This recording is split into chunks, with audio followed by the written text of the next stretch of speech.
Assalamualaikum warahmatullahi wabarakatuh. My name is Muhammad Bismillah. I'm from class 2B.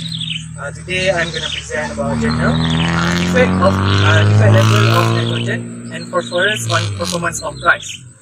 So basically, a field experiment was conducted for 3 years on 2007, 2008 and 2009. A paddy Oriza sativa at Andhra Pradesh Rice Research Institute, Peru, India, to know the effect existing fertilizer doses of major nutrients. Okay, popular high yielding variety MTU 1010 Katendora Sanalu with 120 days duration was used. Planted at a spacing 15 x 15 cm with 2 until 3 seedlings per hill.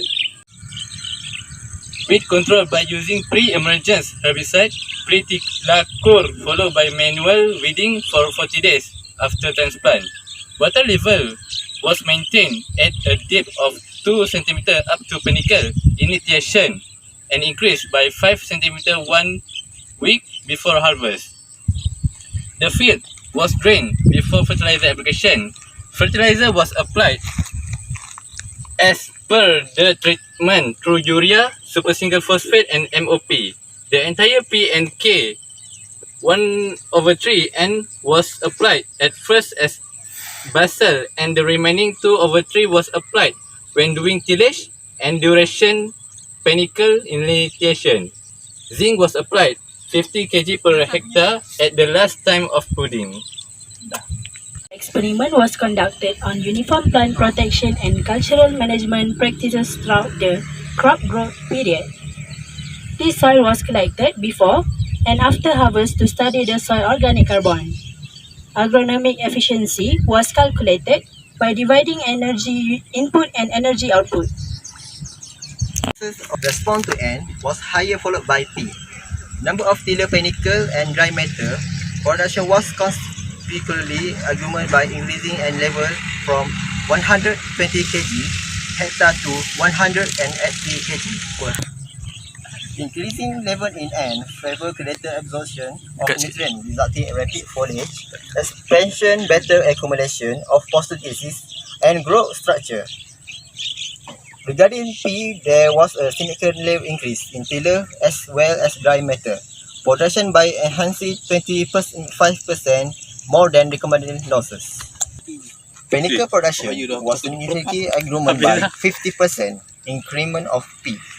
Increased number of panicle was produced with higher number of fillet grain with greater test weight under in liquid and content in rice plant. The effect of nitrogen is primarily a function of estimate accumulation and in turn facilitating higher N. Estimation with adequate supply of photosynthesis to begin. That spikelets sterility was increased by the present higher N content. There are 4 things. Firstly, the significant yield improvement was recorded due to the increase in recommended doses. Higher response of rice for major nutrient, particularly for N, nitrogen, during Rabi was observed because of higher solar radiation, greater difference in day and night temperature, and improved water management. Increased phosphorus doses from 100% to 125%, improved grain yield significantly. However, further incremental doses of phosphorus beyond 125% did not result in significant yield improvement. Yep. And lastly, increased grain yield associated with added fertilizer level might be due to cumulative effect of increased translocation of photosynthesis to zinc, resulting in enhanced level of yield component. Thank you.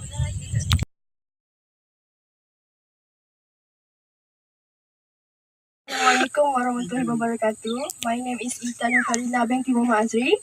I will present about the influence of different rate of nitrogen and phosphorus, fertilizer on growth and nutrient use efficiency of rubber.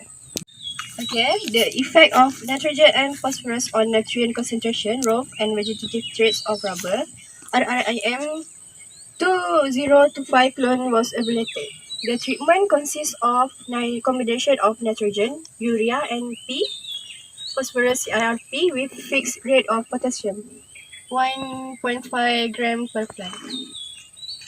The result shows that the soil containing highest nutrient content, which is 42.10 gram nitrogen, have higher chlorophyll content and also have higher shoot dry weight and total dry weight. This shows that higher dosage of fertilizer may not be necessary. It is enough if it is applied to 2 gram urea and 7.5 gram CRP for optimum use. Present about material and method.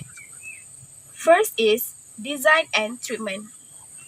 The study conducted at UPM Malaysia, they used a 1-month-old seedling of RRIM 2025 planted in oxysol soil in polybag size 15 cm times 30 cm. The treatment consists of 9 combinations of NPK. They use randomized complete block design with 3 replication and 27 experimental unit. Fertilization is done once a month and irrigated twice a day. Fungicide use is Decanil. Second is plant growth and chlorophyll content. The result of each plant growth is collected every month after the treatment. The height recorded from soil surface while the girth measured at 10 cm from the soil surface. The chlorophyll value was taken with SPAD 502 meter. Biomass and foliar nutrient analysis. The leaves were sampled from 30 trees across the treatment. Also, before the drying and sample preparation, the folia were pulled and sub-sampled in lab. The leaf dry in oven at 70 degrees Celsius for 48 hours and graded. It is then put in digestion tube and added with 5 ml of concentrated sulfuric acid H2SO4 and left for 2 hours to moist. After the leaf is dried, 2 ml of hydrogen peroxide was added and heat process is repeated. Then, the solution is left to cool and later analyzed for NPK using auto-analyzer while magnesium was analyzed with atomic observation spectrometer. N and pre-fertilizer on growth and biomass use of rubber seedling. Various rates of N and pre-fertilizer of different months indicate that there is significant difference of treatment on the head increment. Different rate of N and pre-fertilizer on height of rubber seedling each month. There were significant difference among the seedling in terms of height in the first month. Okay. Soil in treatment 2 have significantly increased height than others. Third, the growth in treatment 1 and 2 is more better.